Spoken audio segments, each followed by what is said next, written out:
Society weekly webinar series, jointly organized by IEEE Kerala Section, the Institution of Engineers Kerala State Center, Computer Society of India Trivandrum Chapter, Project Management Institute Kerala Chapter, Internet Society Trivandrum Chapter, Vakkom Moulavi Foundation Trust Trivandrum, and IEEE Engineering and Medicine and Biology Kerala Chapter. As Helen Keller said, the best and most beautiful things in the world cannot be seen or even touched. They must be felt with the heart. And so heart is an organ that is the most valuable, both in its abstract sense as well as in its physical sense. So it is very important to keep this particular organ happy, calm, and free of diseases. And so as today's topic says, we must have a heart for our heart. So let's, and because that's what keeps all of us up. So today we have with us Dr. G Vijayaraghavan, DM, who is a world-famous cardiologist and a teacher in cardiology and a Padma Shri Awardee. And he will be taking us through his webinar on Have a Heart for Your Heart, answers to the frequently asked questions in cardiology. So before we begin, I would like to remind all of you about the feedback link that we'll be providing during the session. And you can mention the requirement of certificate in the feedback link as well. And the recordings of the session will be sent to those who have registered as well. So as we begin our session today, now I would like to invite Ajina Abdul Karim of EMBS for the welcome address. Can we have you, ma'am? Yeah, hi, Sudha. Am I audible? Yes, ma'am, you're audible. A very warm good evening, ladies and gentlemen. Welcome you all to the 40th Talk of Intersociety weekly webinar series. This great venture initiated by Intersociety has been successfully coordinated throughout the past 39 talks and is really good going with enormous speakers. So today is not an exception. Today we are extremely delighted to have with us Padma Shri Dr. G Vijayaraghavan sir to share with us his insight on Have a Heart for Your Heart. On behalf of all the attendees present here, with utmost honor and privilege, I welcome Dr. Vijayaraghavan sir to the 40th Talk of Intersociety weekly webinar series. Welcome you, sir. I deem it as my privilege to welcome Dr. Shyamala Shashidharan ma'am to the evening. Welcome you, ma'am, to the IWWS talks. Thank you. Next, let me welcome Dr. Krishna Kumar sir for the project management from the Project Management Institute Kerala Chapter. Welcome you, sir, to the Intersociety weekly webinar series talks. I'm very delighted to welcome the chair of Intersociety, Haridulal sir, to the evening. Welcome you, sir. Let me also welcome the wonderful host of the series, Ms. Fida Fatima, to the session. Welcome, Fida. Last but not least, I welcome all the attendees who are awaiting for the session. Welcome you all to the 40th Talk of Intersociety weekly webinar series. Thank you. Over to Dr. Shyamala ma'am for the speaker introduction. Ma'am, please. Hello, everyone. I deem it an honor and a pleasure to introduce this evening's speaker, Dr. G Vijayaraghavan, the iconic celebrity cardiologist. You may wonder why me, with my credentials as an English teacher. I'm neither his colleague nor student nor cardiologist, leave alone not even a doctor. But with your permission, I would like to dwell a bit on this person as a wonderful human being, as has impressed me during my long acquaintance with him ever since he married my niece, Nalini, a strong pillar of support for his personal and professional accomplishments. Here is a man with his feet firmly rooted on terra firma while at the pinnacle of fame globally. However, first to his professional profile so that I don't fail in my formal duty. His professional profile, I'm sure all of you have already read through, even otherwise. He's so famous that I think everybody knows about his great accomplishments. I'll just highlight just the most salient and path-breaking achievements so that I can devote a little time to draw your attention to the admirable human being, which is an integral part of this expert cardiologist.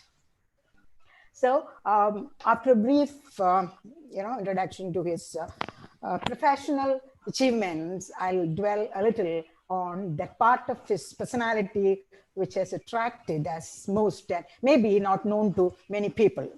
His research on endomyocardial fibrosis and its path-breaking findings is definitely a colorful feather on his cap. And the establishment of the first 2D echocardiography laboratory in India, yet another. He started a full-fledged cardiology department in the Trivandrum Medical College. He is the vice chairman and founder director of the Kerala Institute of Medical Sciences, popularly known as KIMS, and the president of the Society for Continuing Medical Education Research, Trivandrum. He was honored by the government of India with the prestigious Padma Shri award. Now, let's briefly go through, because as I told you, you have already read through his professional profile. After graduating from Trivandrum Medical College and obtaining MD in General Medicine, he continued his studies at CMC Vellore, took his doctorate in cardiology, and started his career there as associate professor. But he moved back to Trivandrum and continued his research on endomyocardial fibrosis, a common variety of heart disease in Kerala, in association with the Postgraduate Medical School and Brompton Hospital, London. His research on cerebroodolum poisoning helped to introduce innovative treatment and modalities reported to be still in use. As one of the pioneer research workers in Doppler echocardiography at the University of California, he co-authored the first book on this subject from the USA. Dr. Vijayaraghavan is a well-known teacher in cardiology in India and abroad. With help from the WHO and the government of India, he established that heart attack and its risk factors are highly prevalent among the poor in Kerala. Apart from Padma Shri, he has received a number of honorary fellowships from various sources, like, for example, FRCP Edinburgh, FRCP London, and from the American College of Cardiology. Leave alone the innumerable honors have been showered on him from within the country as well. The latest one being Dr. Palpu Memorial Award of this year.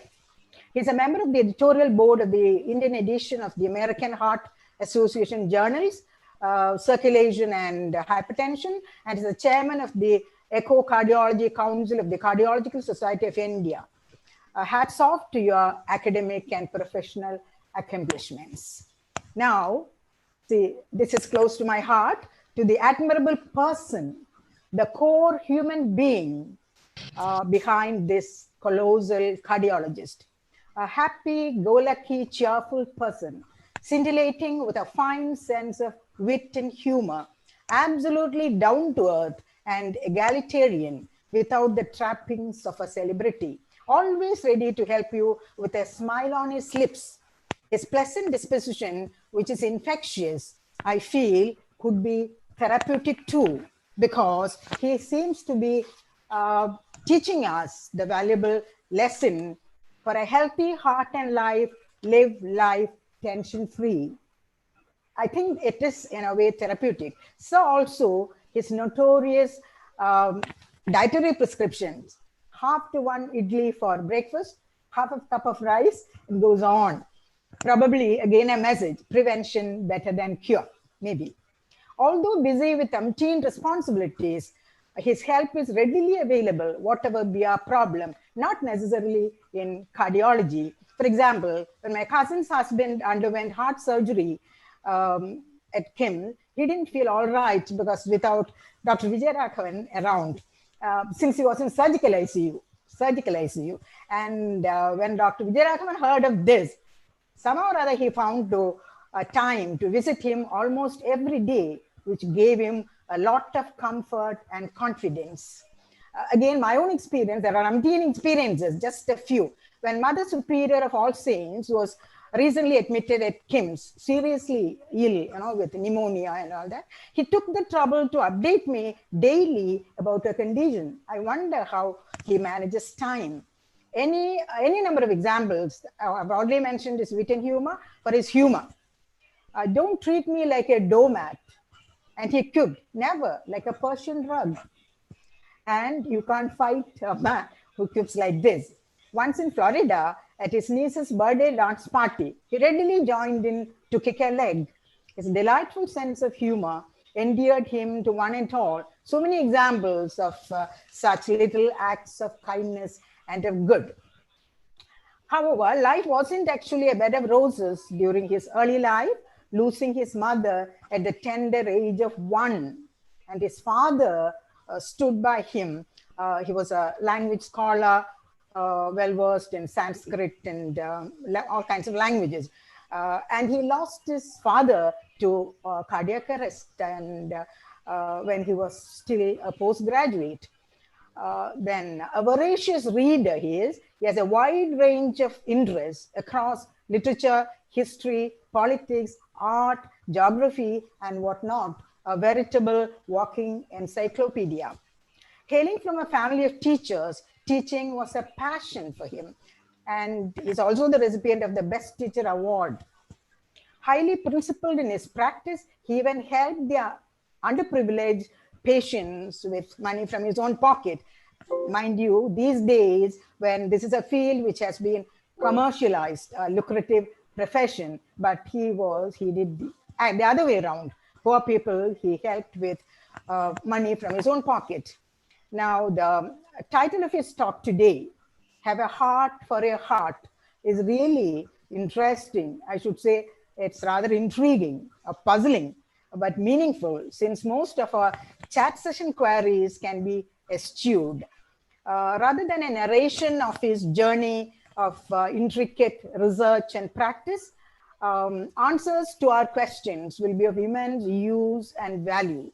We do look forward to it eagerly, and I'm sure we can expect some fun moments as well, because that's an integral part of him. Thank you.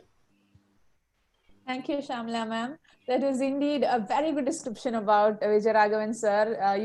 You showed us all aspects of what he is, and thank you so much for that, ma'am. And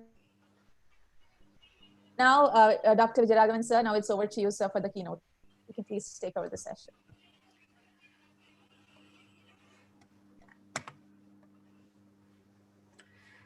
I think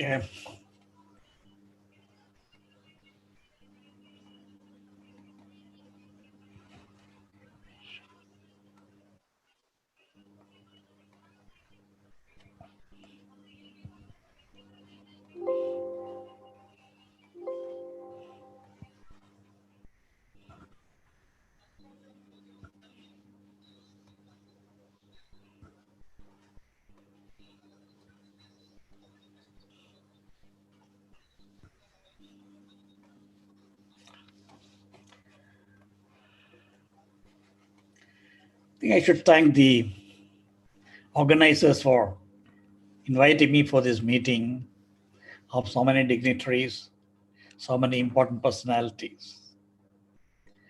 I'm very thankful to you because my job is to bring doctor back to community. I also have to thank Dr. Shamala for her kind words and nice description of some of my jokes. Have a heart for your heart. I've been titling this talk for the last probably 25 years, but the content has changed over a period of last 35 years. See, there's hardly anything difference between engineers and doctors. Your clients ask you questions, you have to answer. Same thing in medicine. We sit with the patients, relatives, patients. They ask questions, but before that, we ask questions, get information from them. But with a Google doctor in the field, we are at a loss. The questioning from patient and relatives spreads over a very vast field. Same thing I know, engineers may also feel. At the end of the talk, you may ask me, did you teach us anything new? Probably not. What I'm going to talk to you is everything common in our world. See, only thing that you can be sure after birth, is death. So during life, please, you have to live well. When you're alive, work hard. Achieve all you want to be. Achieving your dreams are the very essence of good life. As long as you remain active mentally and physically stress, you can remain young. You can win over the aging process. This is what Mrs. Elizabeth Burns told us during the European Congress in London in 2017. Mrs. Burns was the person who found out telomerase length and longevity. This is a structure in the nucleus whose length decreases as patient becomes or subject becomes older and older. She found that the length doesn't decrease if the person remains physically and mentally active. So as long as you remain active mentally and physically, you can remain active. The commonest death of humanity is heart disease, especially heart attack. We are not born with tendency for heart attack. Heart attack is a lifestyle disease. It occurs due to our own way of life, wrong lifestyle. Here's to a large extent, remember, it is preventable. When you look at the heart attack risk factors and all that, you find 2 points listed: non-modifiable risk factors and modifiable risk factors. The family history of early heart disease, non-modified. We cannot change the family history of the parents. The aging also we cannot change, even though I said Elizabeth Burns stressed that we can manipulate to some extent. Race. Unfortunately, South Asians appear to have a higher independent risk for heart disease as well. So we are more prone to develop heart attacks. Modifiable risk factors are so many. This is what we have to stress on. High blood cholesterol, high blood pressure, the use of tobacco in any form, diabetes mellitus, obesity, lack of physical activity, metabolic syndrome, mental stress and depression, sleep disorders, atmospheric pollution, alcohol. Numerous things are being listed every day. List is increasing as the days go by. My family has 2 risk factors. The common question they ask, my family has 2 risk factors. So we are bound to have a heart attack at a younger age. Heart attack is a lifestyle disease. Genetic predisposition is an important factor, but you can always modify your risk factors. One of my very, very close colleagues used to tell me, Vijay, all my younger brothers had heart attacks. I have been trying to eat less, exercise maximally, and trying to keep away from heart attack. I don't know how far I will succeed. But this person succeeded to a large extent. He definitely had bad genes. By the age he was 54, he had a heart attack. He withstood it. He had a bypass surgery, but he continued meticulously the right lifestyle. Today, he is 80 years old, remaining active, lecturing in many universities, still a very important medical teacher in a specialty. So remember, right lifestyle can change the genetic proneness for heart attack. Another question that people may say that I am too young to worry about heart attack. But please remember, South Asians have a bad tendency to develop heart attacks. And about 20% of heart attacks in India occur in subjects below 40 years. How you live affects your risk for heart disease. During childhood and adolescence, fat deposits start accumulating in the arteries. Later, lead to clogged arteries. Even the young and middle-aged people can develop heart problems, especially now that obesity, type 2 diabetes, and other risk factors are becoming more common at a young age. Fat deposition in blood tubes start in your childhood, but with exercise, low fat, low cholesterol, and optimal calorie diet, you can prevent fat deposition in blood tubes and maintain your heart healthy and normally functioning for a long time. I know when I'm having a heart attack because I have chest pain. Please remember, not necessarily. Although it's common to have chest pain or discomfort, a heart attack may cause subtle symptoms. These include shortness of breath, nausea, feeling, lightheadedness, pain or discomfort in one or both arms, jaw, neck, or back, or even excessive tiredness with sweating. When you suspect that you're having a heart attack, go to a hospital immediately. Learn your risk of heart attack today. When you feel that you are having a heart attack, do not rush your doctor. Even if he's a friend, please remember that you have to go to the nearest hospital. Doctor at his clinic or consulting room can do very little and may land in trouble or various litigations. There will be delay in reaching a hospital. If you develop any complication, doctor cannot be of much help and will be blamed. So go to the nearest hospital, which is very important. The commonest cause of chest pain in patients attending the emergency room of the hospital is not heart disease. 40% due to chest wall inflammation, 40% due to tummy upsets, what you call as gas. There's no gas in the stomach there. 20% due to heart disease. But there are silent heart attacks. When the blood tube supplying blood to your region of heart gets blocked, you get a heart attack. It often presents with chest pain. But in diabetics, the nerves are badly damaged and such pain sensation may not be perceivable. They feel sudden weakness, breathless, or a palpitation and sweating. Or a heart attack may occur during general surgery while you are under anesthetic. Rarely a heart attack may go unnoticed to be detected later during a routine medical examination. The COVID season, please remember, due to the extreme body aches and fever and many other systems being affected, a heart attack often goes unnoticed. And this is one of the reasons why the mortality remains high in many countries with patients with COVID. Heart disease runs in my family, so there is nothing I can do to prevent it. Although people with a family history of heart disease are at a higher risk, you can take steps to dramatically reduce your risk.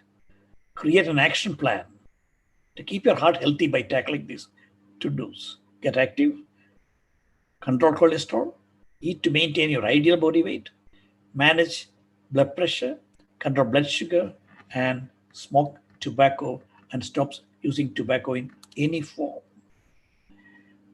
Another question you commonly ask, I don't need to have my cholesterol checked until I am middle-aged. Wrong. The American Heart Association recommends you start getting your cholesterol checked at the age of 20. It's a good idea to start having a cholesterol test even earlier if your family has a history of heart disease. Children in these families can have high cholesterol levels, putting them at increased risk of developing heart disease. You can help yourself and your family by eating a healthy diet and exercising regularly. Keep your bad cholesterol level below 100. People with heart attacks or people who had bypass surgery or angioplasty, LDL level has to be brought below 70. And today we feel that LDL below 50 is ideal for people who already had a heart disease. My family has no risk factors, so I could live without restrictions. Wrong. Everyone should have an annual medical examination at least once a year from 40th year. You should keep your blood pressure and blood sugars if found to be high. Optimally controlled by lifestyle changes and drugs is required.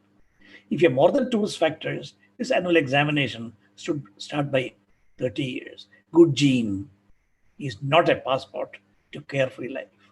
I always stress people, the blood examination in families where there are more than 2 risk factors should start from the school age. Youngsters having high cholesterol have to be separated off. It may be a small number, but they have to have their cholesterol checked, especially obese children. You have to have a cholesterol as well as other risk factors to be double checked and treated in those subjects. I should avoid exercise after having a heart attack. Absolutely no. It was in 1975, one of our senior colleague, General Hoon of the Indian Army, because of the demand from the officers, decided to do a research on army men who had a heart attack. He decided to select people who volunteer to go through a program by which stepwise they were increased to have their exercise program. The aim was to put them into A+ category so that they could be sent even to mountain warfare. As soon as possible, get moving. Olden days, after a heart attack, people are put to bed for 6 weeks, then allowed to go for graded exercise. This shortened to some extent that we now allow people to sit up, have nearly normal food, even on the day of heart attack. We make them walk, but as long as their blood pressure and heart rate are stable, and they're made to walk from day 2. And ultimately, many patients walk about an hour in about 3 weeks' time after heart attack. As soon as possible, get moving with a plan approved for you. Heart attack survivors who are regularly physically active and make other heart healthy changes live longer than those who don't. General Horn's subjects finally did a treadmill exercise test under hyperbaric chamber. Hyperbaric chamber, because then only they were certified as A+ category and get promotion. People with chronic heart disease typically find that moderate intensity activity is safe and beneficial. We recommend at least 2.5 hours of moderate intensity exercise activity each week. Find the help you need by joining a cardiac rehab program or consult your healthcare provider for advising on developing a physical activity plan tailored to your needs. The fitness centers are for people without heart disease. General Horn ultimately achieved 40% of his subjects with heart attacks to reach A+ category. That means they were able to do a treadmill exercise test in a hyperbaric chamber, so they were fit to go to the mountain for mountain warfare. Remember, the human body is so well pliable for good training even after a heart attack. Good exercise means after 30 years or so, push-up, pull-up, weight bearing, dumbbells, weightlifting, they are of very limited use. That's isometric exercise. While walking, swimming, cycling, or playing badminton, tennis, or similar games for 1 hour a day before food is adequate for all subjects. Don't go for exercise program after food. Annual and weekend holidays are important to de-stress in this modern world. Government gives you annual holiday. Please don't cash them. Use them. The Bharat Darshan, so many things government is giving. Utilize them. Go for the Bharat Darshan with the family. And de-stressing is extremely important.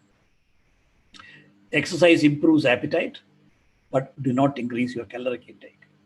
Maintain optimal body weight and avoid overeating and obesity. What is low-fat, low-cholesterol diet? Avoiding butter, ghee, dalda, coconut oil, coconuts, and fried food in your daily diet. Your daily quota of oil that you can use is hardly about 3 to 4 teaspoonfuls a day. So please remember, every month you buy cooking oil, keep a watch on it. How much you're buying. Is it for 3 to 4 teaspoonfuls for the whole every family member or more? If it's more, cut down it. Cut down the oil that you buy. If the oil is available at home, they will use it. Take more vegetables, but not root vegetables.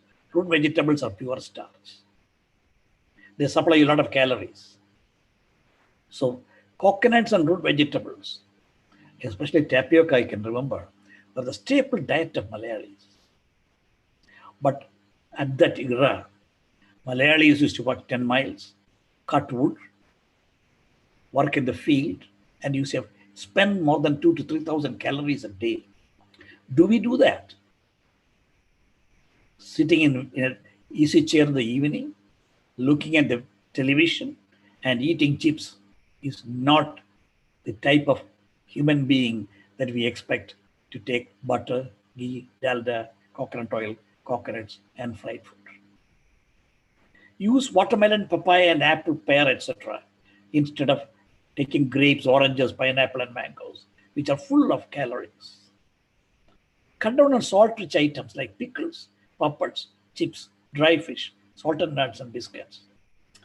An average man needs roughly about 5 grams of salt a day. A low salt or a moderate salt is very important to keep the blood pressure under control within normal limits The average South Indian diet contains 15 to 20 grams a day, especially with all these pickles and puppets and chips. Please remember, this salt intake without our knowledge is the reason why blood pressure incidence is so high in our country. Tobacco. Tobacco is harmful to mankind. Passive smoking in a household and offices and other members smokes is equally harmful. Tobacco is a risk factor for heart attacks, blood pressure, strokes, as well as diseases of lung and stomach. One of the biggest success stories against heart attack is in USA. They could reduce their incidence of heart attacks by about 30% over a period of 25 years. Now it's much more. This was achieved by strict control of tobacco use, exercise, and reducing dietary intake. I still remember when I worked in Los Angeles in 1983, the only room in that hospital where you can smoke was a smoking area of the restaurant. Thanks to our Justice Kurup, the smoking in public places is banned in Kerala, and that has done a lot of good to the people of Kerala. A lot of questions are asked about alcohol and heart. More than 2 pegs will increase your heart rate and blood pressure. It will increase your bad cholesterol and blood. In blood, you may lose your inhibitions and focusing power, which may land you in embarrassing situations, about which you may read many a time in the lay press. So please remember, alcohol is not a medicine to prevent heart attack, but when taken as part of food in small quantities, may not harm you.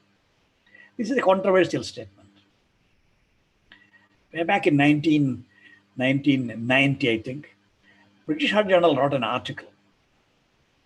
If a doctor tells you to stop smoking, he has all the moral obligation to ask you to have a drink. A very controversial editorial. People objected to it. And they had to withdraw because they had to accept that alcohol is not a medicine to prevent heart attack. But when taken as part of food in small quantity, may not harm you. Unless you take wines, you cannot survive in the continent. It's extremely difficult. Big time. Often what you take with alcohol are fried snacks, and it can harm you as much as the alcohol. So what you take with alcohol can be more damaging than the alcohol itself. I don't have any high blood pressure because I have no warning signs. I'm sure there will be warning signs. This is a wrong concept. We pick up a lot of patients who never suspected they have a high blood pressure because high blood pressure is a silent killer. Because you don't usually know you have it. You never experience symptoms. You don't wait for your body to alert you when there is a problem. When you go out for the field work, when you conduct many camps, you pick up a lot of patients, lot of subjects with high blood pressure very casually, and they always tell you, I never knew I had high blood pressure. That's why it's called a silent killer. The only way to know if you have high blood pressure is to check your blood pressure. Early treatment of high blood pressure is critical because if left untreated, it can cause heart attack, stroke, kidney damage, and other serious health problems. 35% of subjects with high blood pressure are below 40 years in our country. So everybody above 30 years should have the blood pressure checked occasionally, and above 40 years at least once every year. It's like the blood pressure, diabetes. Please remember, diabetics die due to heart attacks and strokes and not due to excessive sugar in the body. Your diabetic drugs, insulin, never prevents you from developing a heart attack. Most of the drugs used for diabetes, till recently, till about 4 years back, never protected the heart and blood tubes. Only recently, we have a few drugs that has come in, which helps sugar as well as the blood tubes, or more the blood tubes than the sugar in diabetic patients. Treating diabetes can help reduce or delay the development of heart disease. But when the blood sugar level is under control, you are still at increased risk of heart disease and stroke. That's because the risk factors that contribute to diabetes also make you more likely to develop heart disease. The genetic factor that gives you diabetes harms not only the islands, Langerhans produce insulin, but also the blood tubes of the body. Blood tubes go into the heart, go into the kidney, go into the brain, go into the legs. All these things are affected. Those overlapping risk factors, namely high blood pressure, overweight and obesity, physical inactivity, and smoking, should warn you of your heart attack risk. Many people, when they come to me and find out they have blood pressure or diabetes, will say, I don't want to take any drugs.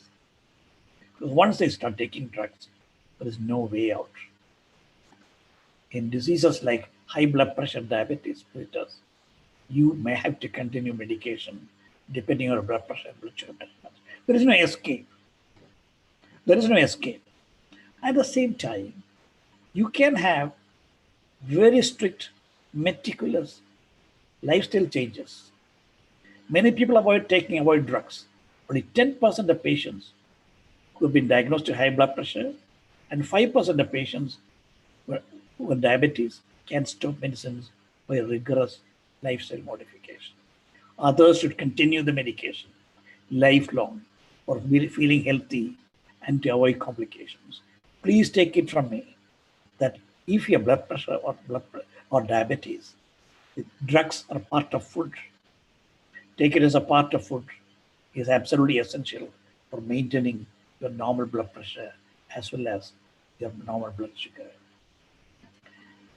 Some of the people who walk have aching pain in the muscles, especially the muscles behind the legs and the calf. This pain in my legs must be a sign of aging. Actually, yes. I'm sure it has nothing to do with my heart. But when you walk, you have severe pain in the legs. Remember, it is similar to a heart attack. The blood tubes going to the heart, if it is blocked, you develop a heart attack. Going to the brain, you develop a stroke. Going to the legs will give you what is called a claudication or pain when you walk. It's a sign of peripheral arterial disease. So the leg muscle do not get enough blood supply during exercise. Peripheral arterial disease results from blocked arteries in the legs caused by fat deposition. Same process as heart attack and strokes. People with diabetes, this is more common in people with diabetes. It would occur due to old age. The risk of heart attack or stroke increases fivefold for people with peripheral arterial disease because this could be an early sign in many an individual. And if you have claudication or pain in the legs when you walk, better contact a doctor and get examined. Some people come to you, my heart is beating really fast. I must be having a heart attack. It's very common in younger age group. This is because of love lost or other problems. But some variation in heart rate is normal. Your heart rate speeds up during exercise or when you get excited and slows down when you're sleeping. Most of the time, a change in your heartbeat is nothing to worry about. But sometimes it can be a sign of heart rhythm changes, an abnormal irregular heart. Most fast heart rates are harmless, but some can be dangerous and require treatment. One of the very interesting terminology is holiday heart syndrome. What happens in a holiday? Why is the name as holiday heart syndrome? Holiday is because they drink too much. The heart rate increases, may become irregular. Blood pressure may rise or fall, and you develop sweating, and you have to be in the hospital. The heart becoming irregular on alcohol intake is called the holiday heart syndrome. It's not very uncommon. On an average, you may admit one patient every month, actually, especially in Kerala, because Kerala people do not know how to drink they want to empty the bottle. And holiday hat syndrome is the ultimate result. There are precipitating factors. Remember, stressful circumstances do not precipitate heart attacks. Unfinished house building, unpaid loans, sudden loss of loved ones, continued stress at work. One piece of work I did in Trivandrum Medical College in 1991, and we found we could identify a precipitating factor in about 50 to 60% of patients. There was a sudden stress that came in, which they could not withstand, and this precipitated the heart attack. De-stress. One of the interesting, beautiful scenario I saw was Rajiv Gandhi Institute of Molecular Biology in Jagati. When I visited the lab and came out, the scenery around absolutely fascinated me. There's a beautiful garden and trees and whatnot. And Professor Radhakrishnan told me, this is for de-stressing the scientists of the institute. De-stressing is extremely important for every human being, because stress is part of human life, especially in modern era. It's more and more. And that's where family holidays, weekends, meditation, yoga, all these things have a role. All these things have a good role. Researchers found that in patients with high blood pressure, drugs act better with meditation and yoga. Drugs act better. We want to be able to forgo the drug therapy, but they act better. The drug dosage could be reduced. De-stressing is an important part of today's life. There are some patients who come to you with all features of heart attack. You have to ask them about an acute stress event. Acute stress do occur in the heart. May present like a heart attack, but there is an identifiable acute stress. Blood tubes in the heart are normal on angiogram. May develop low blood pressure, collapse, and may even be fatal. This is because during stress, many hormones are secreted. Some of them to produce spasm or contraction of the blood tubes and contraction of the small and medium vessels of the heart, reduce the blood supply suddenly, and they develop a heart attack-like picture. All the blood chemistry will be abnormal, but angiogram will be normal.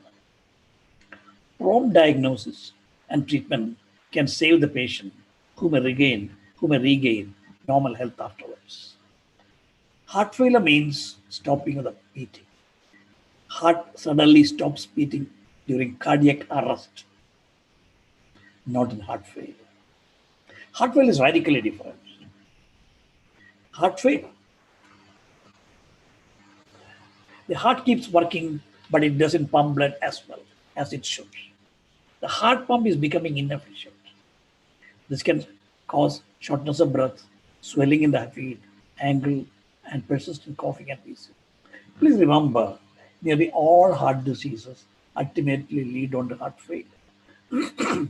All diseases may weaken the heart muscle, and in course of time, the heart cannot pump well.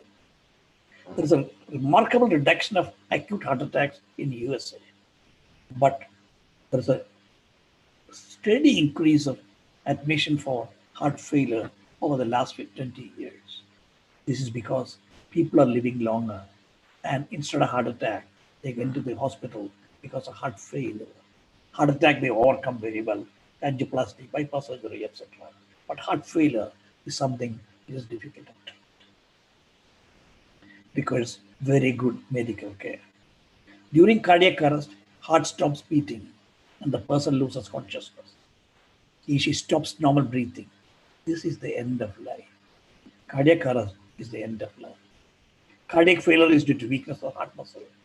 Nearly all heart disease leads on to heart failure. Avoid cardiac failure by early treatment of heart disease, and if it occurs, promptly treat it. Cardiac arrest is when the heart stops beating. Death. Avoid cardiac arrest. At the end, let me tell everybody, there is a limit to which man can help a patient who is ill. The Greek god of medicine, Asclepius, has said, man cannot cure all those who are ill, for them he will be superior to God. I always want to keep this at the entry of every intensive care unit because expectations of our people are very high when they admit a patient with heart attack or heart failure in the ICU.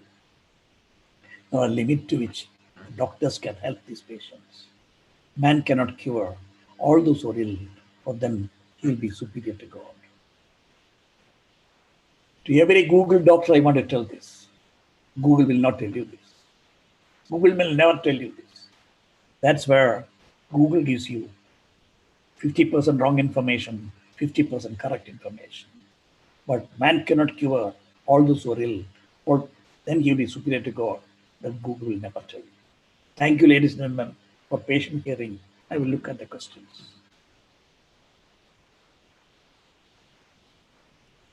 Thank you, sir. So now we can move on to our question answer session. So yes, there's a question here from Venkatesha Narayanan, sir. What is the impact of hypothyroid condition with heart function?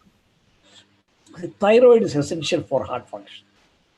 Thyroid maintains the normal rhythm and contractility of the heart muscle. About 10% of patients with heart attacks do have a low thyroid level. So when the low thyroid level, the cholesterol level goes up. The function of the heart is also inhibited. So it has to be attended to by giving thyroxine. High thyroid is just the opposite. High thyroid pumps the heart. The heart starts working fast, beating fast. Sometimes you may find irregularity of the heart. And hence, that also has to be detected early and treated early. Both are treatable diseases. Thank you, sir. Another question from Tyler Ananthakrishnan. Where does the family history start so far as diseases are concerned? Is it from the parents or grandparents or great-grandparents? It's basically from the parents. But it may skip generation because the parents may live with all the restrictions. So the grandchildren should not think that they're not inherited the gene. Can skip the generation and come from grandparents to the grandchildren directly. Yes, sir. So she has also asked you if you can narrate any heart ailment, that a rare case of heart ailment that you've come across. But I didn't understand. She's asking whether you can narrate a rare case of any heart ailment that you have come across. There are many in your professional career. I have entered medical college 61 years back. So there are numerous scenarios. But one thing I always remember, one of the famous judges had a heart attack and was in the ICU. I was staying in Kavadiya, and evening I got a call that patient is not doing very well. Normally I go to the hospital by 8 o'clock only in the evening. I thought I have to rush. I rushed and went there and found that his heart has slowed down significantly. He was going at about 30 per minute. And luckily, I could save the patient, and he lived up to about, I think, 80 years or so. There are many, 60 years of medical life. There are so many anecdotes coming into your mind. Yes, that's right. Another question from Saurav S. So how would you recommend an ideal dietary chart? Ideal dietary? Yes, ideal dietary chart. See, whatever you take should be what you like. Should be what you like. But it should avoid butter, ghee, dalda, coconut milk, and coconut oil. People will strongly object to me when I said coconut milk and coconut oil because our forefathers were using it in plenty. But as I said, our forefathers were cutting wood walking 10 miles a day, cycling 20 miles a day, and living a life with plenty of physical activity, which we do not do. That's why I do not include coconut oil and coconut milk in diet which is good for us. Take plenty of vegetables and fruits, very sweet fruits on a regular basis. The amount of starch should be one third of the food that you take, and starch means rice, wheat, corn, or even the tubers. All the tubers, elephant yam or anything, all the tubers contain pure starch. And remember, they are as bad as the rice and wheat that you take. So the total quantity should be one third of the food that you take. Yes, sir. Thank you, sir. Another question from Dr. Little louder. So now am I audible? Yeah. Yes. Yes, sir. There's another question from Dr. Anand Panikya, sir. Sir, modern findings presented by doctors like BM Hedge contradict your positions on coconut oil, cholesterol, regular checkup, etc. He would like you to comment on it. I'm not here to contradict Dr. Hegde. He has his own opinion, and I have my own. My opinion, I'm very happy to say, is backed up by the many heart associations of the world, including American, European, and Indian Cardiac Society of India. Hegde doesn't have that backing. Yes, sir. Another question from Thailand Krishnan. Does wearing high-heeled footwear affect your heart in any way?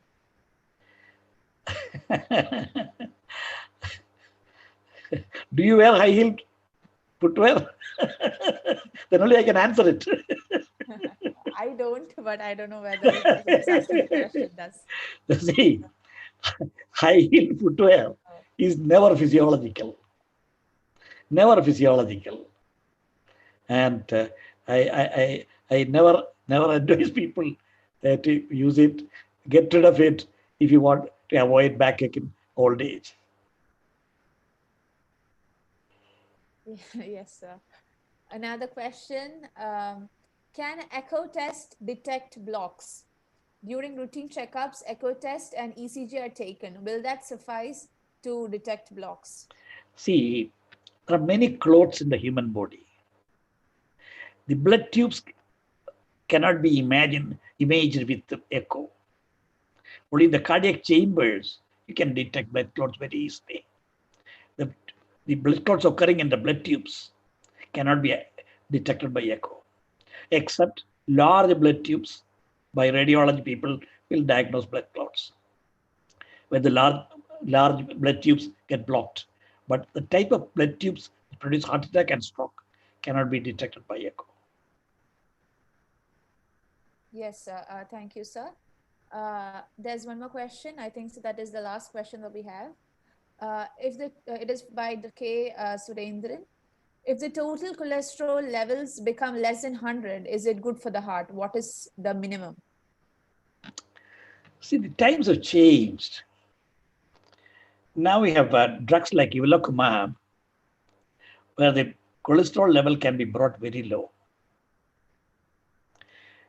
What cholesterol level is needed is still not determined.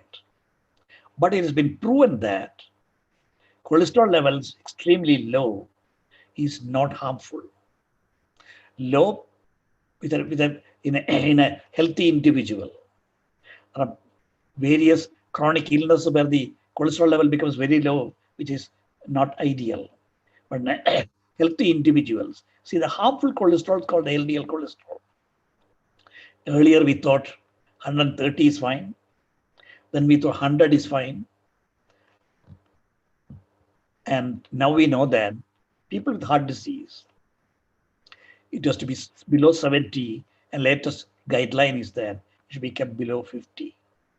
The drugs like Iwws will keep the LDL cholesterol level around 25, and we have not found any harmful effects at all. Any harmful effects at all. People earlier thought that Lower levels may make subjects psychiatrically abnormal. That never happened in very large medical clinical trials, and that has not been found to be true.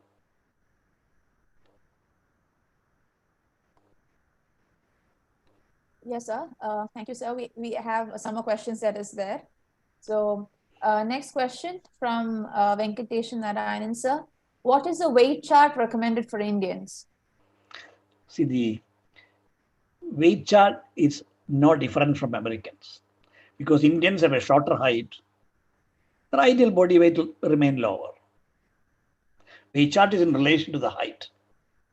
So when the Indians have a shorter height, the weight is naturally lower. But if you want to avoid heart attacks and strokes, please remain in the lower limit of normal range, not to the higher limit, lower limit of normal, provided you feel fit. Yes. The most important thing is that by evening, when your work is finished, you should still continue to feel fit, and that should be the diet that you take. Yes, sir. Thank you, sir. Another question, sir, from Nazrullah A. Please explain what HCM is and what should be the lifestyle of a patient. HCM is one of the common forms of congenital heart disease or a heredofamilial disease. But common means it occurs 1 in 1,000 live births. That's all. Where the heart muscle thickens inappropriately. Normally, heart muscle thickens when the blood pressure goes up. Here, without the blood pressure going up, heart muscle thickens. And hence, heart can become irregular. You can have chest pain due to heart disease. You can have fainting episodes. And it may not produce any problem at all. And this is one of the reasons why many sportsmen have died suddenly in the field, which you read about in the lay press. One of the things that happens with thick wall is sudden death. Without any premonition, without any warning, they find them dying suddenly. That's why many of these sportsmen people have died with hypertrophic cardiomyopathy. And the main treatment is the type of thickening that has occurred. The treatment is depend upon the type of thickening that has occurred, where the heart disease has occurred. There are many treatment, medical, surgical, as well as using devices. Yes, sir. There is a person who is raising his hands. I had seen it before. Would you like to unmute and talk, sir? It's given Galaxy A20.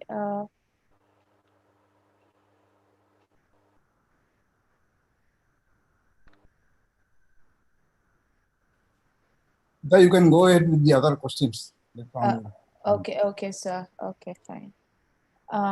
There's another question from Muhammad Qasim S. The symptoms that we have to care most to safeguard from heart attacks. Would you like to say some of them, sir? Number one is chest pain. But this pain is not a classical pain that you get when you have an injury or something. The best description I have found in the Life magazine, which will be published in the 60s.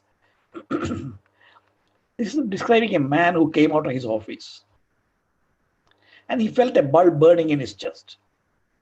He went to the railway station. The bulb was still burning. Got in the train. The bulb started burning more brightly.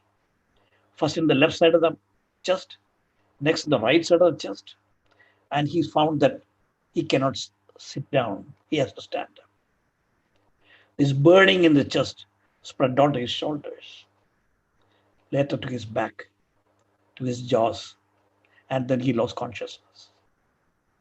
This is one of the severe form of heart attack that has occurred. That description I always tell my students is a classical description of a heart attack. The pain that occurs is not classical, but anybody who gets it many a time will understand this is not the usual pain. I have to go to hospital. Rarely it may be severe sweating. It may be excessive tiredness, palpitation, and many vague symptoms. But remember, the commonest cause of chest pain by which patient come to the emergency room is not heart disease, but due to what's called a gas, the abdominal upset, tummy upset, and chest wall inflammation. Chest contains so many tissues. Never forget that heart is not the only organ in the chest.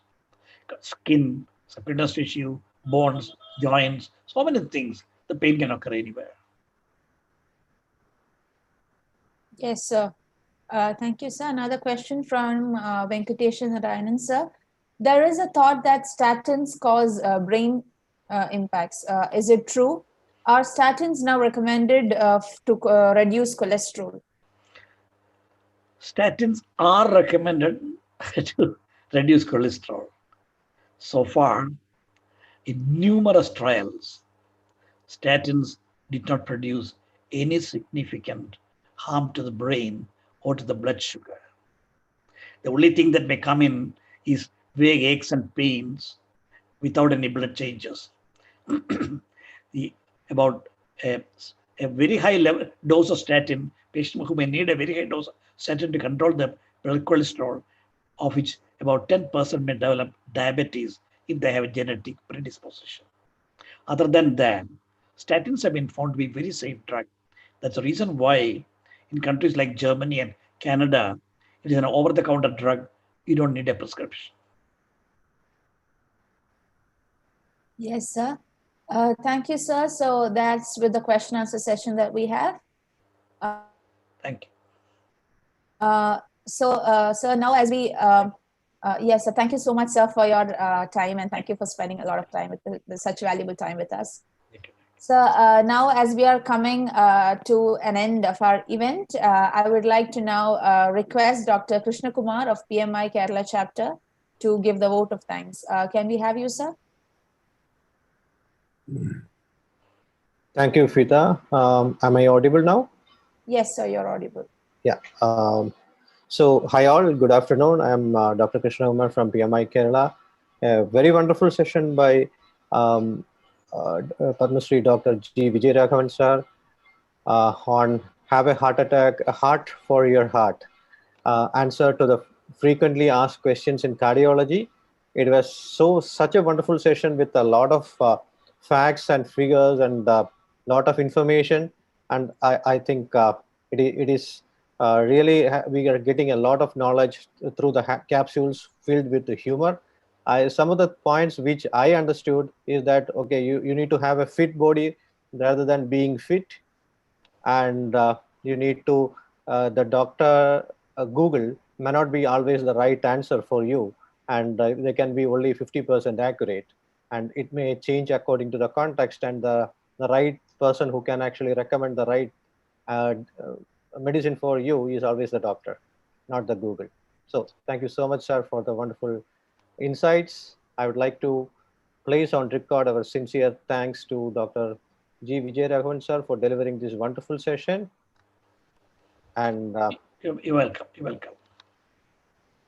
And I would like to place on record on all the 7 societies conducting this series of webinars during this COVID situation, because it has been wonderful and we are getting great lessons from great dignitaries across the world, and we are getting a lot of, we are getting knowledgeable day by day. Thank you so much. And again, special gratitude to Harindra Lal, Shyamala Shashidharan, Fida, Fatima for coordinating this session wonderfully well. And finally, all of you who have joined from different parts of the world for acquiring a great knowledge from the great person